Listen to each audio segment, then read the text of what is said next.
दुर्वासा जी के शाप से इंद्र की पराजय। ब्रह्मा जी की स्तुति से प्रसन्न हुए भगवान का प्रकट होकर देवताओं को समुद्र मंथन का उपदेश करना तथा देवता और दैत्यों का समुद्र मंथन। नमस्कार, मैं आभा शर्मा जावास। इन ऑडियो बुक्स को बनाने में अगर आप अपना योगदान देना चाहते हैं तो मेंबरशिप लेके या दिए गए QR कोड का प्रयोग करके आप ऐसा कर सकते हैं। आपका छोटे से छोटा योगदान भी हमें प्रोत्साहित करता है। अन्यथा शेयर, लाइक या सब्सक्राइब करके तो आप ऐसा कर ही सकते हैं। श्री पराशर जी बोले, हे मैत्र, तुमने इस समय मुझसे जिसके विषय में पूछा है वह श्री संबंध लक्ष्मी जी का इतिहास मैंने ही मरीचि ऋषि से सुना था। वह मैं तुम्हें सुनाता हूं, सावधान होकर सुनो। एक बार शंकर के अंशावतार श्री दुर्वासा जी पृथ्वी तल में विचर रहे थे। घूमते घूमते उन्होंने एक विद्याधरी के हाथों में संतानक पुष्पों की एक दिव्य माला देखी। हे ब्राह्मण, उसकी गंध से सुवासित होकर वह वनवासियों के लिए अति सेवनीय हो रहा था। तब उन उन्मत्त वृत्ति वाले विप्रवर ने वह सुंदर माला देखकर उसे उस विद्याधर सुंदरी से मांगा। उनके मांगने पर वह बड़े बड़े नेत्रों वाली कृशांगी विद्याधरी ने उन्हें आदरपूर्वक प्रणाम कर वह माला दे दी। हे मैत्रेय, उन उन्मत्त वेशधारी विप्रवर ने उसे लेकर अपने मस्तक पर डाल लिया और पृथ्वी पर विचरने लगे। इसी समय उन्होंने उन्मत्त ऐरावत पर चढ़कर देवताओं के साथ आते हुए त्रिलोक्य अधिपति शचीपति इंद्र को देखा। उन्हें देखकर मुनिवर दुर्वासा ने उन्मत्त के समान वह मतवाले भौरों से गुंजायमान माला अपने सिर से उतारकर देवराज इंद्र के ऊपर फेंक दी। देवराज ने उसे लेकर ऐरावत के मस्तक पर डाल दिया। उस समय वह ऐसी सुशोभित हुई मानो कैलाश पर्वत के शिखर पर श्री गंगा जी विराजमान हो। उस मधोन्मत्त हाथी ने भी उसकी गंध से आकर्षित हो उसे सूंड से सूंघकर पृथ्वी पर फेंक दिया। हे मैत्रेय, यह देखकर मुनिश्रेष्ठ भगवान दुर्वासा जी अति क्रोधित हुए और देवराज इंद्र से इस प्रकार बोले, अरे ऐश्वर्य के मद से दुषित इंद्र, तू बड़ा ढीठ है। तूने मेरी दी हुई संपूर्ण शोभा की धाम माला का कुछ भी आदर नहीं किया। अरे, तूने ना तो प्रणाम करके बड़ी कृपा की, ऐसा ही कहा, और ना हर्ष से प्रसन्न वदन होकर उसे अपने सिर पर ही रखा। रे मूढ़, तूने मेरी दी हुई माला का कुछ भी मूल्य नहीं किया, इसलिए तेरा त्रिलोकी का वैभव नष्ट हो जाएगा। इंद्र, निश्चय ही तू मुझे और ब्राह्मणों के समान ही समझता है, इसलिए तुझ अतिमानी ने हमारा इस प्रकार अपमान किया है। अच्छा, तूने मेरी दी हुई माला को पृथ्वी पर फेंका है, इसलिए तेरा यह त्रिभुवन भी शीघ्र ही श्रीहीन हो जाएगा। रे देवराज, जिसके क्रुद्ध होने पर संपूर्ण चराचर जगत भयभीत हो जाता है, उस मेरा ही तूने अति गर्व से इस प्रकार अपमान किया। श्री पराशर जी बोले, तब तो इंद्र ने तुरंत ही ऐरावत हाथी से उतरकर निष्पाप मुनिवर दुर्वासा जी को अनुनय विनय करके प्रसन्न किया।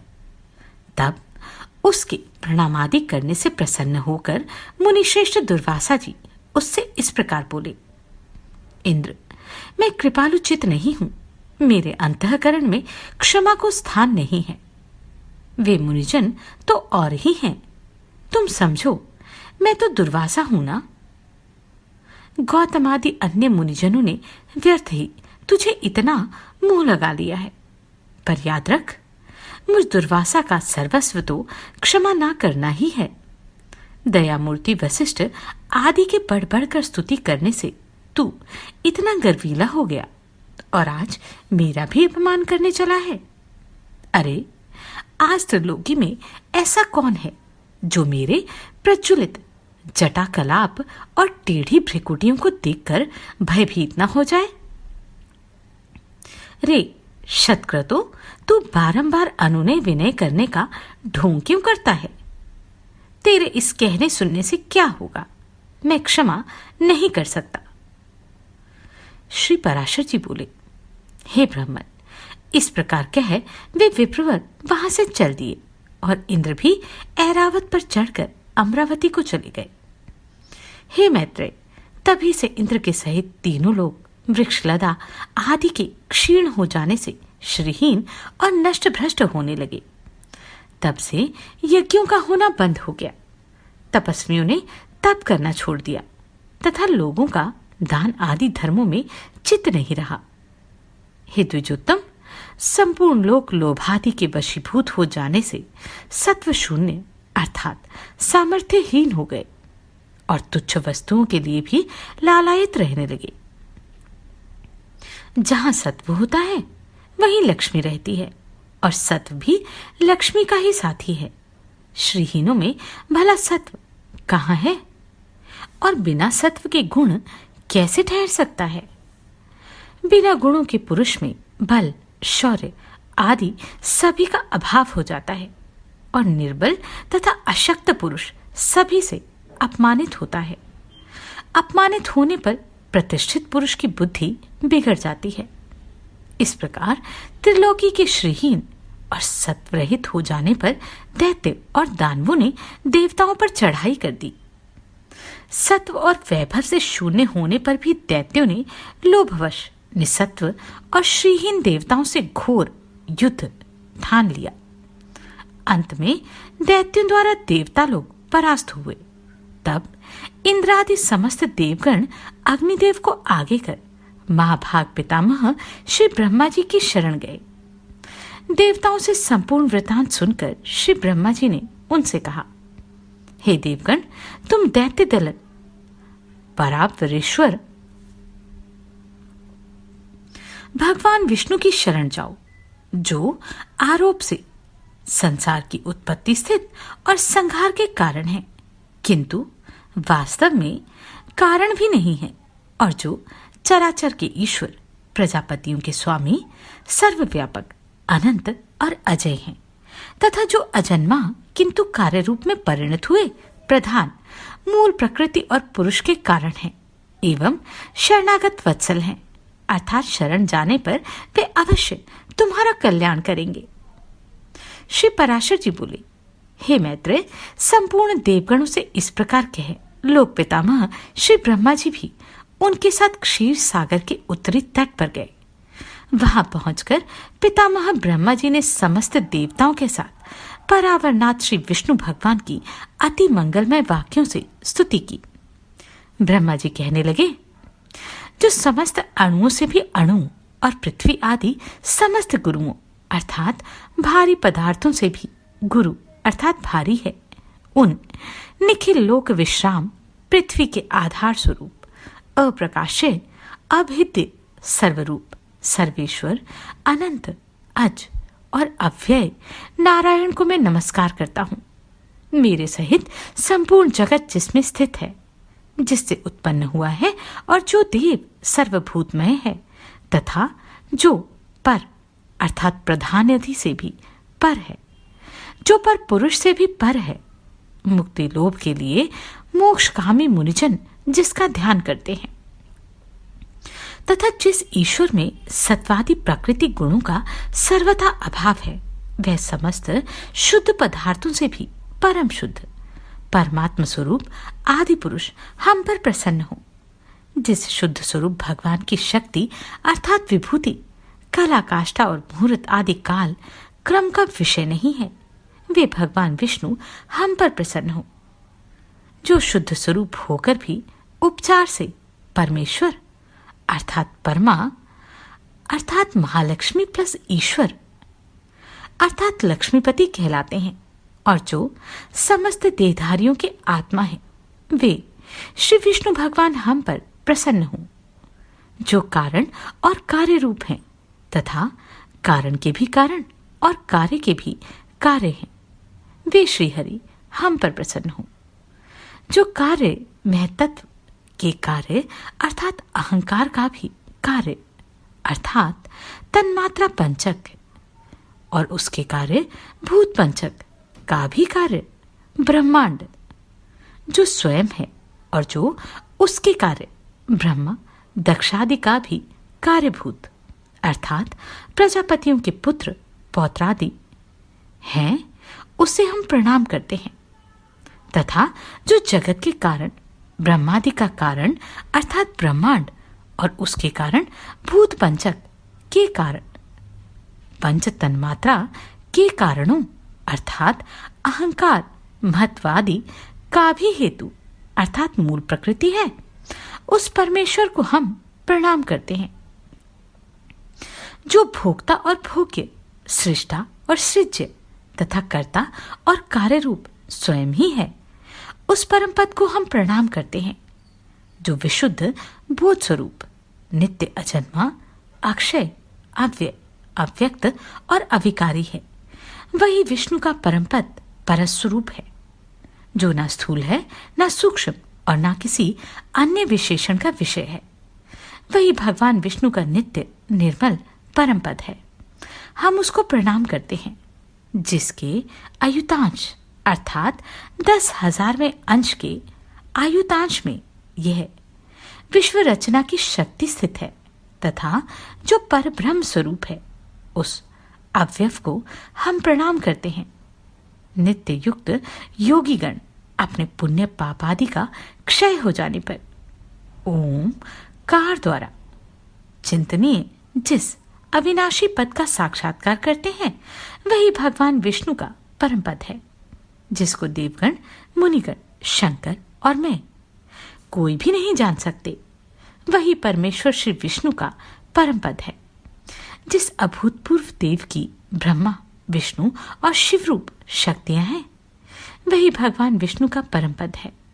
हे सर्वेश्वर, हे सर्वभूतात्मन, हे सर्वरूप, हे सर्वाधार, हे अच्युत, हे विष्णु, हम भक्तों पर प्रसन्न होकर हमें दर्शन दीजिए। श्री पराशर जी बोले। ब्रह्मा जी के इन उद्गारों को सुनकर देवगण भी प्रणाम करके बोले, प्रभु, हम पर प्रसन्न होकर हमें दर्शन दीजिए। हे जगद्धाम सर्वगत अच्युत, जिसे ये भगवान ब्रह्मादि भी नहीं जानते, आपके उस परम पद को हम प्रणाम करते हैं। तदनंतर ब्रह्मा और देवगणों के बोल चुकने पर बृहस्पति आदि समस्त देव ऋषिगण कहने लगे, जो परम स्तवनीय आद्य यज्ञ पुरुष है और पूर्वजों की भी पूर्व पुरुष हैं, उन जगत के रचयिता निर्विशेष परमात्मा को हम नमस्कार करते हैं। हे भूत भव्येश यज्ञ मूर्तिधर भगवान, हे अव्यय, हम सब शरणागतों पर आप प्रसन्न होइए और दर्शन दीजिए। हे नाथ, हमारे सहित ये ब्रह्मा जी, रुद्रों के सहित भगवान शंकर, 12 आदित्यों के सहित भगवान पूषा, अग्नियों के सहित पावक और ये दोनों अश्विनी कुमार, 8 वसु, समस्त मरुदगण, साध्यगण, विश्वदेव तथा देवराज इंद्र, ये सभी देवगण दैत्य सेना से पराजित होकर अति प्रणत हो आपकी शरण में आए हैं। श्री पराशर जी बोले, हे मैत्रेय, इस प्रकार स्तुति किए जाने पर शंख चक्रधारी भगवान परमेश्वर उनके सम्मुख प्रकट हुए। तब उस शंख चक्र गदाधारी उत्कृष्ट तेजो राशि में अपूर्व दिव्य मूर्ति को देखकर पितामह आदि समस्त देवगण अति विनय पूर्वक प्रणाम करके क्षोभवश चकित नयन हो उन कमल नयन भगवान की स्तुति करने लगे। देवगण बोले, हे प्रभु, आपको नमस्कार है, नमस्कार है। आप निर्विशेष हैं, तथापि आप ही ब्रह्मा हैं, आप ही शंकर हैं तथा आप ही इंद्र, अग्नि, पवन, वरुण, सूर्य और यमराज हैं। हे देव, वसुगण, मरुदगण, साध्यगण और विश्व देवगण भी आप ही हैं तथा आपके सम्मुख जो यह देव समुदाय है, हे जगत सृष्टा, वह भी आप ही हैं, क्योंकि आप सर्वत्र परिपूर्ण हैं। आप ही यज्ञ हैं, आप ही वष्टकार हैं तथा आप ही ओंकार और प्रजापति हैं। हे सर्वात्मन, विद्या, वेद और संपूर्ण जगत आप ही का स्वरूप है। हे विष्णु, दैत्यों से परास्त हुए हम आतुर होकर आपकी शरण में आए हैं। हे सर्वस्वरूप, आप हम पर प्रसन्न होइए और अपने तेज से हमें सशक्त कीजिए। हे प्रभु, जब तक जीव संपूर्ण पापों को नष्ट करने वाले आपकी शरण में नहीं जाता, तभी तक उसमें दीनता, इच्छा, मोह और दुख आदि रह जाते हैं। हे प्रसन्नात्मन, हम शरणोगत पर आप प्रसन्न होइए। हे नाथ, अपनी शक्ति से हम सब देवताओं के खोए हुए तेज को फिर बढ़ाइए।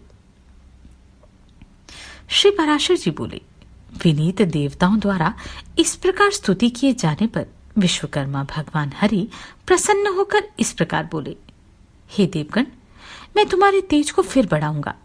तुम इस समय मैं जो कुछ कहता हूं वह करो।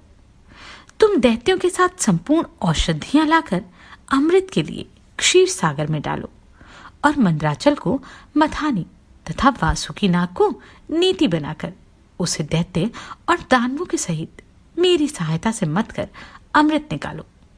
तुम लोग साम नीति का अवलंबन कर दैत्यों से कहो कि इस काम में सहायता करने से आप लोग भी इसके फल में समान भाग पाएंगे। समुद्र के मंथने पर उससे जो अमृत निकलेगा उसका पान करने से तुम सबल और अमर हो जाओगे।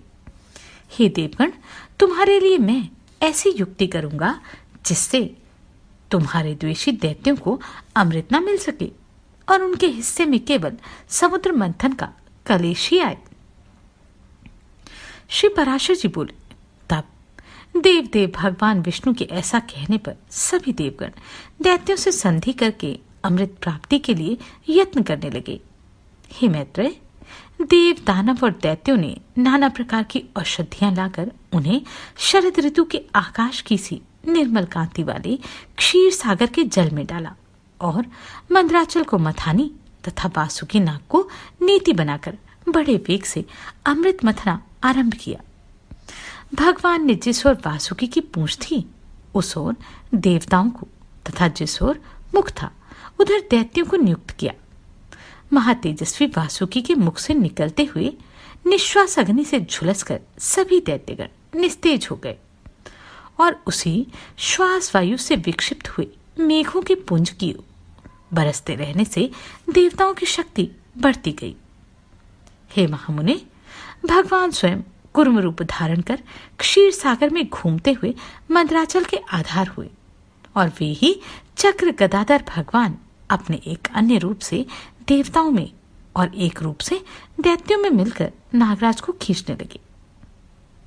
तथा हे मैत्रेय, एक अन्य विशाल रूप से जो देवता और दैत्यों को दिखाई नहीं देता था, श्री केशव ने ऊपर से पर्वत को दबा रखा था। भगवान श्रीहरि अपने तेज से नागराज वासुकी में बल का संचार करने लगे और अपने अन्य तेज से वे देवताओं का बल बढ़ा रहे थे। इस प्रकार देवता और दानवों द्वारा क्षीर समुद्र के मथे जाने पर पहले हवि अर्थात यज्ञ सामग्री की आश्रय रूपा सुरपूजिता कामधेनु उत्पन्न हुई। हे महामने, उस समय देव और दानवगण अति आनंदित हुए और उसकी ओर चित्त खींच जाने से उनकी टकटकी बंध गई। फिर स्वर्गलोक में यह क्या है, यह क्या है, इस प्रकार चिंता करते हुए सिद्धों के समक्ष मध्य से घूमते हुए नेत्रों वाली वारुणी देवी प्रकट हुई और पुनः मंथन करने पर उस क्षीर सागर से अपनी गंध से त्रिलोकी को सुगंधित करने वाला तथा सुर सुंदरियों का आनंदवर्धक कल्प वृक्ष उत्पन्न हुआ। हे मैत्रेय, तत्पश्चात क्षीर सागर से रूप और उदारता आदि गुणों से युक्त अति अद्भुत अप्सराएं प्रकट हुई। फिर चंद्रमा प्रकट हुआ जिसे महादेव जी ने ग्रहण कर दिया। इसी प्रकार क्षीर सागर से उत्पन्न हुए विष को नागों ने ग्रहण किया। फिर श्वेत वस्त्रधारी साक्षात भगवान धन्वंतरी जी अमृत से भरा कमंडल लिए प्रकट हुए। हे मैत्रेय, उस समय मुनिगण के सहित समस्त दैत्य और दानवगण स्वस्थचित होकर अति प्रसन्न हुए। उसके पश्चात विकसित कमल पर विराजमान स्फुट कांतिमय श्री लक्ष्मी देवी हाथों में कमल पुष्प धारण किए हुए क्षीर समुद्र से बाहर आईं। उस समय महर्षिगण अति प्रसन्नता पूर्वक श्री सूक्त द्वारा उनकी स्तुति करने लगे तथा विश्ववसु आदि गंधर्वगण उनके सम्मुख गान और घृताची आदि अप्सराएं नृत्य करने लगी। उन्हें अपने जल से स्नान कराने के लिए गंगा आदि नदियां स्वयं उपस्थित हुईं और दिग्गजों ने सुवर्ण कलशों से भरे हुए उनके निर्मल जल से सर्वलोक महेश्वरी श्री लक्ष्मी जी को स्नान कराया। क्षीर सागर ने मूर्तिमान होकर उन्हें विकसित कमल पुष्पों की माला दी और विश्वकर्मा ने उनके अंग प्रत्यंगों में विविध आभूषण पहनाए। इस प्रकार दिव्य माला और वस्त्र धारण कर, दिव्य जल से स्नान कर, दिव्य आभूषणों से विभूषित हो श्री लक्ष्मी जी संपूर्ण देवताओं के देखते देखते श्री विष्णु भगवान के वक्षस्थल में विराजमान हो गई। हे मैत्रेय, श्री हरि के वक्षस्थल में विराजमान श्री लक्ष्मी जी का दर्शन कर देवताओं को अकस्मात अत्यंत प्रसन्नता हुई और वे महाभाग लक्ष्मी जी से परित्यक्त होने के कारण भगवान विष्णु के विरोधी विप्रचिता आदि दैत्यगण परम उद्विग्न अर्थात व्याकुल हुए। तब उन महाबलवान दैत्यों ने श्री धन्वंतरी जी के हाथ से वह कमंडल छीन लिया जिसमें अति उत्तम अमृत भरा हुआ था। अतः स्त्री अर्थात मोहिनी रूपधारी भगवान विष्णु ने अपनी माया से दानवों को मोहित कर उनसे वह कमंडल लेकर देवताओं को दे दिया।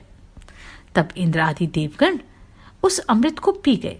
इससे दैत्य लोग अति तीखे खड़ग आदि शस्त्रों से सुसज्जित हो उनके ऊपर टूट पड़े।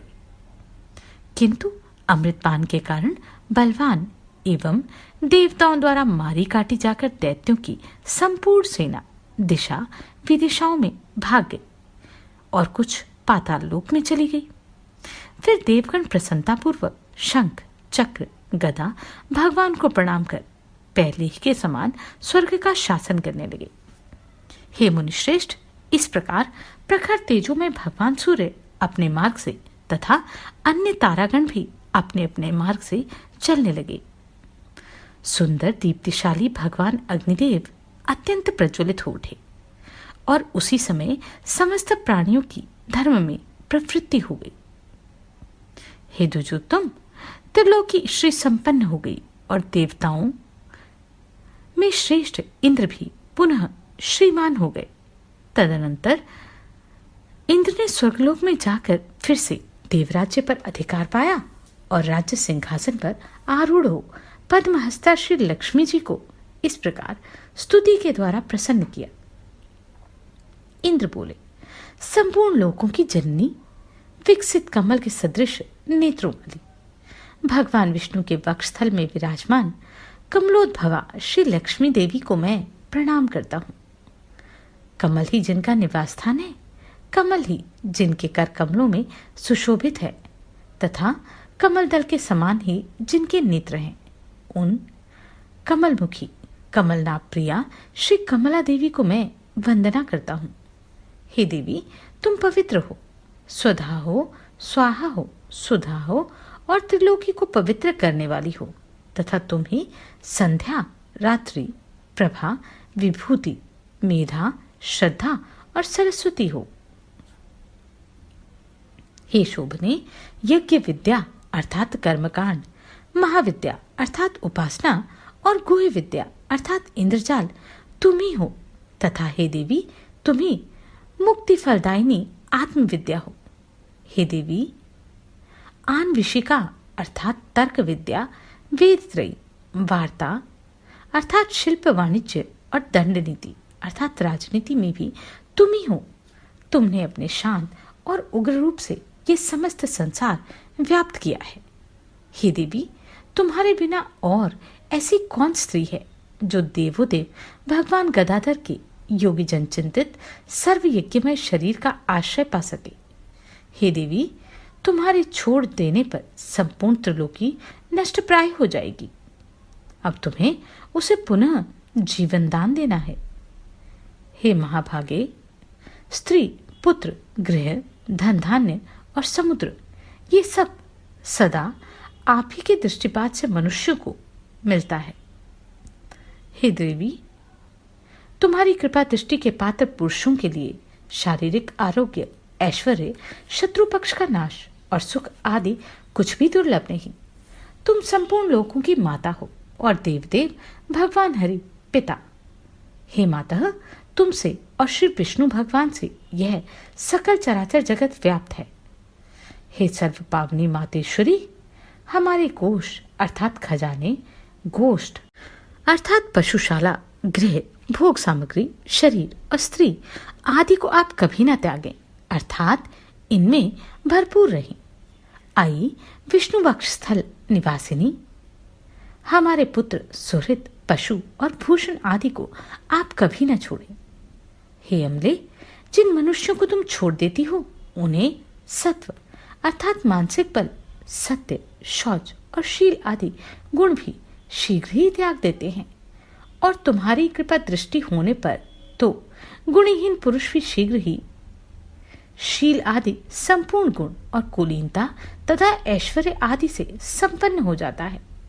हे देवी, जिस पर तुम्हारी कृपा दृष्टि है वही प्रशंसनीय है, वही गुणी है, वही धन्य भाग है, वही कुलीन और बुद्धिमान है तथा वही शूरवीर और पराक्रमी है।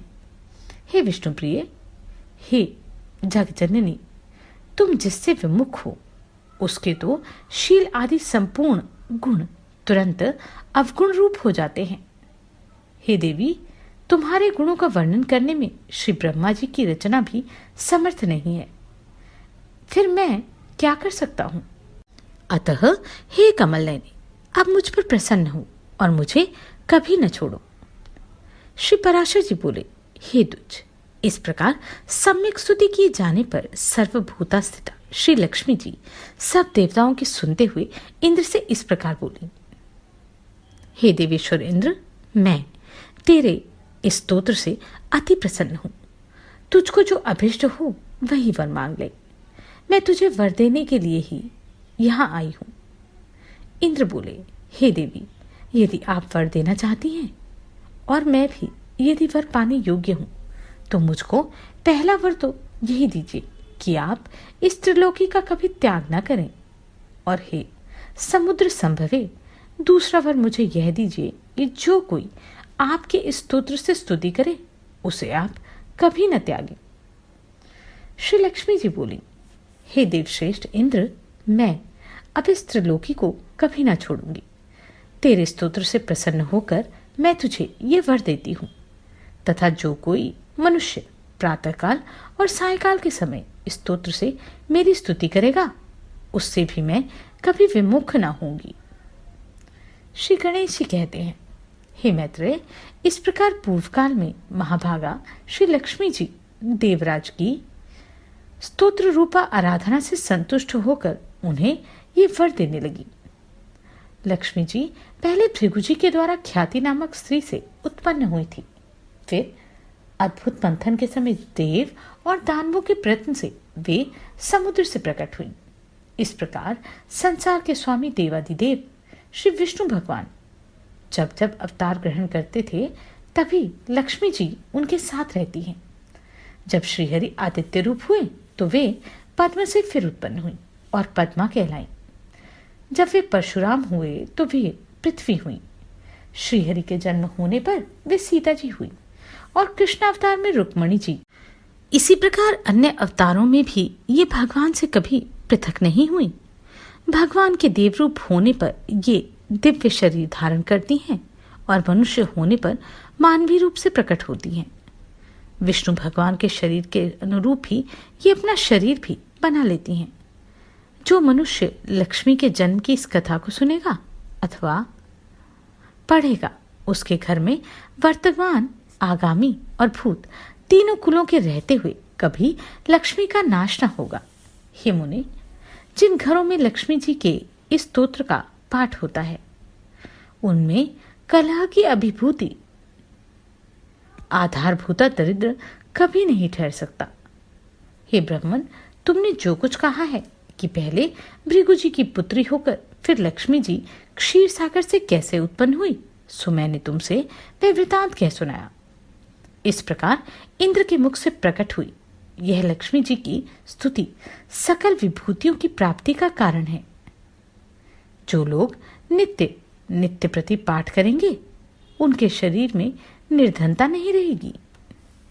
आप सभी को कोटि कोटि साधुवाद। आपने इन वीडियोस को इतना प्रेम दिया।